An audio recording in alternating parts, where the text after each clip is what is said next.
조갑제 TV 시청자 여러분 안녕하십니까. 2023년 9월 14일 오전 11시입니다.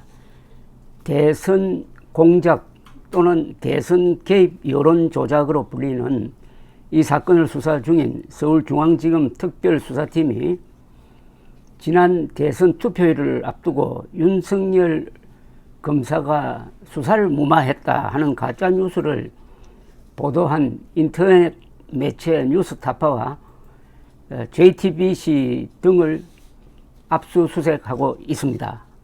검찰은 오늘 오전 서울 중구에 있는 뉴스타파와 서울 마포구 JTBC 사무실 뉴스타파 기자 A씨, 전직 JTBC 기자 B씨의 주거지 등의 검사와 수사관을 보내 압수수색을 진행 중이라고 합니다. 이들은 정보통신망법 위반, 명예훼손입니다. 등의 혐의를 받고 있습니다.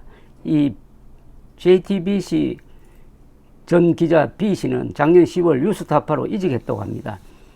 뉴시스 사진에 보니까 뉴스타파 건물 앞에서 이 직원들이 특별수사팀의 압수수색에 항의하는 무슨 피켓을 들고 있는데 독립언론 사수 지키자 뉴스타파 이렇게 되어 있습니다. 선동언론이 독립언론이랍니다. 그런 독립언론, 선동언론인데 독립언론으로 위장한 이런 언론사는 벌을 줘야 합니다. 선동언론 사수라는 말하고 마찬가지입니다. 이거. 지키자 뉴스타파 누가 지켜줍니까? 법이 지켜줍니까? 국민이 지켜줍니까? 선공작이라는 것은 부정선거를 획책했다는 뜻입니다. 총과 칼로 부정선거를 획책하면 그게 반역죄가 됩니다. 가짜뉴스로 부정선거를 획책해도 그것은 본질상 쿠데타에 준한다 이거죠. 윤석열 수사 무마 가짜뉴스는 윤석열 검사가 2011년 부산저축은행 사건을 수사하면서 대장동 대출 브로커 조우형 씨에게 커피를 타주고 수사를 덮었다는 일방적인 이 거짓 정보인데, 이런 가짜 뉴스가 JTBC는 투표일을 한 보름 정도 앞둔 2022년 2월 21일과 28일 두 차례 보도했고, 뉴스타파도 투표일 사흘 전인 2022년 3월 6일 신학림 전 언론노조위원장이 김만배와 나누었던 인터뷰 녹음 파일 편집본을 공개하면서 언론사에 퍼졌고, 이걸 KBS, MBC, YTN 등등이 퍼나르면서 투표에 심각한 영향을 준 사건입니다. 이 편집본이라고 했지만 편집본이라기보다는 변조한 겁니다. 윤석열을 잡기 위한 방향으로 이 짜깁게 해가지고 완전히 본래의 대화를 이탈해가지고 새로운 걸로 창작한 내용이 KBS, MBC, YTN에 검증 없이 올라타가지고 집중적으로 유권자들에게 전달되었고, 이 유권자들의 표심이 얼마나 바뀌었는지는 알 수 없으나 0.73%포인트 차이로 아슬아슬하게 윤석열 대통령이 이긴 걸로 봐가지고 아슬아슬하게 질 뻔도 했다는 이야기입니다.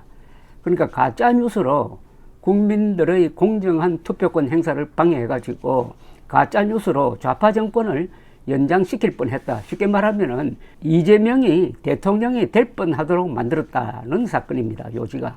당시 뉴스타파 전문위원인 신학림 씨는 인터뷰 직후 김만배 씨에게서 두 차례에 걸쳐 책 3권 값으로 쳐가지고 1억 6,500만 원을 받은 것으로 조사가 되었습니다. 이 당사자인 조우영 씨는 2021년 11월 24일 이미 이런 보도가 나오기 전에 이미 문재인 정부 검찰에 출두를 해가지고 2011년 대검찰청 중앙수사부 조사를 받으면서 윤석열 검사를 만나거나 조사받은 적도 없다. 조사받은 사람은 박某某검사에게서 조사받았다라고 이미 진술했습니다. 그런데 검찰이 이런 사실을 알고도 가만히 있는 바람에 가짜 뉴스가 활개를 치면서 윤석열 후보를 낙선시킬 뻔했다. 검찰도 수사를 합니다. 그러니까 문재인 검찰도 수사를 해야 된다는 이야기죠. 그런데 이게 허무맹랑한 게 어느 정도 허무맹랑하냐 하면은 조우영이라는 사람은 2011년 당시에 대검 중앙수사부의 수사 대상이 아니었습니다. 이 사람은 그냥 참고인이었습니다. 부산저축은행 김모 부회장 등의 돈 심부름을 해준 것과 관련해 참고인 신분으로 조사를 받았는데 뭐 봐주고 자시고 할 게 뭐가 있습니까? 참고인을 뭘 봐줍니까? 피의자면 몰라도. 그러니까 이게 커피를 타줬다 하더라도 아무 문제가 되는 게 아닙니다. 그런데 검사가 피의자 참고인에게, 이 참고인은 이제 조우영이라는 사람은 대장동 사건의 업자니까 그걸 엮어가지고 대장동 사건 업자 윤석열 검사 커피 타줬다 하는 이런 시각적 그림을 하나 만들어가지고 유권자들을 속이려고 한 아주 악의적인 악질적인 언론 행태입니다. 이건 이때부터는 언론이라고 부르면 안 됩니다. 요새 언론을 비하하는 용어가 사이비, 기레기, 뭐 기자와 쓰레기를 합쳐가지고 기레기라고 그러는 모인데, 그런 용어로도 부족한, 이건 명백한 국헌문란입니다. 헌정질서문란 행위입니다. 한국 현대사의 중요한 교훈 하나가 있다면은 정권을 바꾸는 차원의 부정선거를 저지르면은 사형에 처한다는 겁니다. 바로 1960년 3.15 부정선거를 통해서, 그때 이미 이승만 대통령은 단독 출마였으니까 그분은 당선이 확정되었습니다. 부통령 선거에서 야당의 장면 후보 대신에 이기붕 후보를 당선시키기 위해서 당시 내무장관 최인규 씨가 경찰을 동원해가지고 부정을 했습니다. 그 죄로 최인규 씨가 사형에 처해졌습니다. 이번 여기에 관계된 이 기레기 사이비 기자들의 행태가 최인규보다도 어떻게 보면 더 교묘하고 더 악질적이고 반성도 없습니다. 최인규는 자기가 한 것을 다 공개를 하고 내가 이런 취지에서 부정선거를 했다고 자백했는데, 여기 뉴스타파 이 사람들은 지금 검찰의 압수수색을 항의한다면서 독립선언 사수 지키자 뉴스타파는 피켓을 들고 나와서 전혀 반성이 없습니다. 이런 일이 일어나면 언론기관은 수사가 들어오기 전에 자체 조사를 해야 됩니다. 자체 조사를 해가지고 독자들에게 보고를 하고 책임자를 스스로 정리를 하는 게 이게 언론의 정상적인 모습입니다. 이런 문제는 언론이 자율적으로 엄정하게 해결하면은 경찰이 개입할 여지를 두지 않습니다. 그게 선진국형의 언론이 하는 건데, 그렇게 하지 않고 이렇게 뻗대니까 압수수색에 들어갔는데, 이번 이 사건은 이 한국 언론의 타락, 동시에 반역을 일거에 일망타진할 수 있는 절호의 기회가 됐습니다. 즉, 이 가짜 뉴스를 어떻게 확산시켰느냐를 추적하면은 한국의 좌익 선동 기구의 전모가 나옵니다. 그 배후에는 민주당도 있고 또 저 북한 노동당 정권도 있을 겁니다. 그림이 하나 그려집니다. 그러니까 일망타진이라 하면은 그물을 한번 쳐가지고 도둑놈 뭐 범법자를 다 잡아들인다는 그런 뜻인데, 한 방에 다 보낼 수 있는 절호의 기회를 살렸는데, 이 MBC나 뉴스타파 이런 세력은 또 이걸 언론 탄압으로 위장하려고 그럴 겁니다.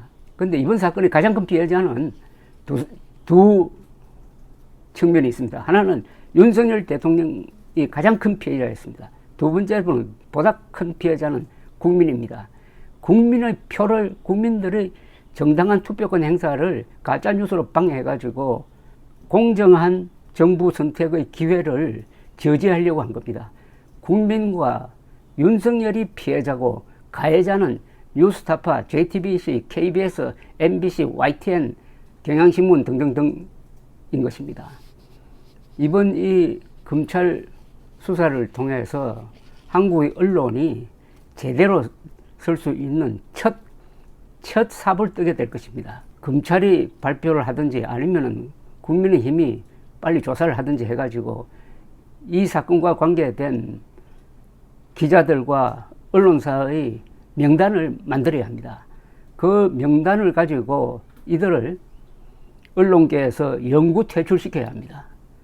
동시에 KBS, MBC, YTN 이 방송에 대해서는 방송통신위원회가 엄격한 잣대를 적용해가지고 문을 닫게 하든지 아니면 뉴스 기능을 없애버리든지 하는 본질적인 조치가 따라야 될 것입니다.